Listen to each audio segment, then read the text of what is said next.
What's up guys, KPlaysHere. I know we don't see me playing GU very often on this channel, so you might be wondering why I'm here. Let me answer that question with a question. What monster taught you Monster Hunter? Think way back to your first game in this series. There's gotta be at least one fight that sets you up for the entire rest of it and every title you picked up since. Doesn't even have to be the first monster you ever fought either. Maybe it just introduced you to some new mechanics, challenged you just a bit more than what you've been fighting before as a wake-up call in difficulty, or just generally offered you some memorable teachable moments.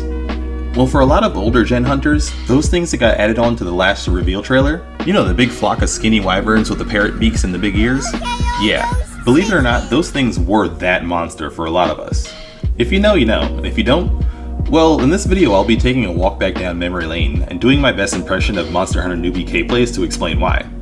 Let's talk about the man himself, the myth, the legend, Yan Kut-Ku sensei. Now at first glance, a lot of players new to the series might not get the hype us series veterans felt seeing this reveal, or why it warranted a whole extended reveal trailer. Without any context, I can totally get the hype factor not really being understood there. Aside from the nostalgia factor, Kut-Ku kinda seems like just another early game monster you won't be looking back on once you hit endgame. Or is it? Well, to me, he's a whole lot more than just low-ranked progression fodder. In fact, I'd argue that from a game design perspective, this awkward chicken wyvern is one of the most well-designed monsters of the series. And no, I'm not being sarcastic at all actually. This thing, peak game design. You don't always have to have a monster be the final update, super mega endgame level to be a fantastic design. Sometimes it's fine for the developers to just put their all into a tutorial because that makes it a really good tutorial. Hear me out here for a second. Yan Kut-Ku's legacy stretches all the way back to the original Monster Hunter, the very first one. So his teachings are old, but they remain mostly the same every time he's appeared since. See, in most games, by the time you reach Kut-Ku, you haven't really fought anything like him up until that point. Baby Hunter's first large wyvern, if you will, not just another kill 5 Whoozawutsits or taking on the supersized version of those same Whoozawutsits. That's a lot more significant than a lot of you may think. Take a common monster you'll encounter before him, for example, Velocidrome. A whopping 2 hit zones, the body and the head, 1 breakable part, the head, and the moveset barely different than his minions. As long as you don't let it take you out, which shouldn't be all that hard, you don't exactly have to put much effort or prep work into this one. All you gotta do to get past this monster and turn it into a funny hat is to remember Monster Hunter's 2 most important commandments. Don't get hit it until it dies. Simple, right? Then we have Kut-Ku. Right away, even a new player should notice a few differences. To start, while it's not exactly the most graceful monster, Yan Kut-Ku can definitely move. You can't just stand wherever you want in your early game armor, or else you might find yourself getting punished. Stand behind it too long, you'll catch a tail whip to the face. Hang around underfoot or right in front of it too long, and you might get trampled instead. Even being far from physical range but in the wrong spot could have you catching a fireball. This teaches you to mind your positioning, because monsters will respond to it with different behaviors.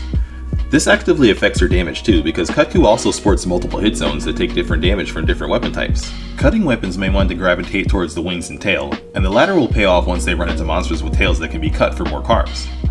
Ranged weapons will cycle between the face and wings depending on what's most available, teaching them to adjust their aim on the fly.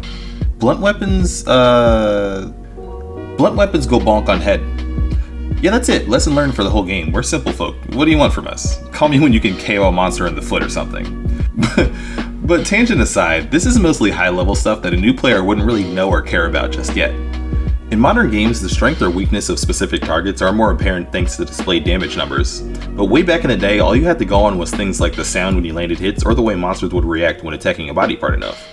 Like, for example, if you punish a weak spot often, you'll notice that you get staggers, or knockdown if you hit the legs, but hitting a hard spot, well, here's where, if you haven't been keeping up with their weapon upgrades, or haven't been using the superior weapon, the hunting horn, you learn about the unfortunate bouncing mechanic. See, melee weapon users will sometimes come across hard targets that'll deflect their weapons if they're below a certain level of sharpness. And at the time you're going up against a Kut-Ku, you're usually lucky to have at most just a bit of green. You're left with 2 options then to avoid clanging off those scales and risking a punish. Maintain your max sharpness or aim to avoid those bouncing spots. Maybe if you're lucky your weapon has a few attacks that have Mind's Eye, or you're just a gunner player, but not everyone's gonna know about things like that yet. Well, congratulations. Even without damage numbers, you just subconsciously learned about hit zones, and also why sharpness is important. Now, in my opinion, the best thing that can happen to a new player while fighting an early game wall in the long run is that they get smacked around. That may sound a bit mean, but hear me out. Relatively speaking, the game is playing nice with monsters like Kut-Ku even when they give you trouble. Why? Because hopefully it makes you stop smacking attack buttons and face tanking hits. Sitting back to observe and build reactions is an essential skill for later fights when the gloves come off and monsters start actually giving you trouble. Best to pick it up early. Kut-Ku has a lot of mini lessons on this topic. There's that temper tantrum that happens before it enters rage mode, signaling to you that some newer and more dangerous things are going to start happening for a while. Stumbling around and failing some of its attacks during exhaust state, on the other hand, shows you that the opposite end of the spectrum, where you can move in and take advantage of opportunities. Pay attention to those ears too. When they fall down, it's a noticeable visual indicator that you're close to the win in a game where enemies don't display those big visual health bars. They go one step further even before this though, because they also double as an exploitable mechanic that you can use to turn the fight in your favor. Loud noises from a couple sources will momentarily stun Kut-Ku for free attacking windows. That's not something you'll see on every monster after this point, but it pays off to find little interactions like this that reward you from using every tool at your disposal. But it's not all one-sided when it comes to the new tricks. You'll be introduced to one that monsters can throw right back at you in this fight too. Wind pressure that happens when Kut-Ku takes off can stop you in your tracks for a few seconds too, and that'll be something you'll run into with some other flying monsters later on. When you encounter these, or say, roars loud enough to stun you, you'll hopefully go, ooh, that's that thing, I need to find some way to avoid it so I don't get splattered like that one time. Again, it's best to learn how to spot how they'll catch you off guard and be ready to avoid the entire effect or any possible follow-ups.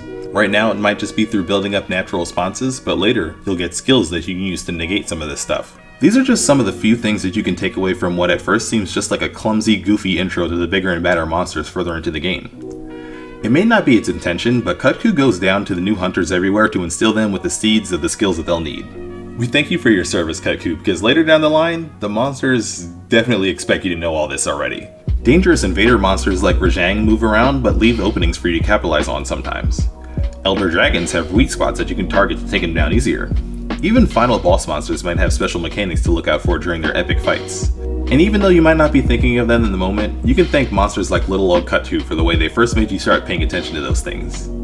I'm sure us vets are excited to see 6th gen hunters go through one of our now fondly remembered first trials. There of course have been monsters that serve the same purpose in more recent games. For example, Kulu-Yaku technically has different phases with new moves when it picks up objects to bash you with. And next year, Doshigumo will give us an impromptu tutorial on taking advantage of wounds by opening up old scars when it enrages. No matter how many new teachers we get though, I don't think it'll be fair to forget the OG. And with Kut-Ku Sensei coming to Wilds, it looks like Capcom hasn't either. Can't wait to see if he picks up a few new things for his new generation of hunters. That's my 2 cents on an old friend though. Are you guys looking forward to Kut-Ku's grand return too? Or maybe even your first encounter with him? Tell me about it in the comments. I might have something to say about one on the very far opposite of the power scale soon, but until then, this has been another KPlays and I hope you enjoy the rest of your day.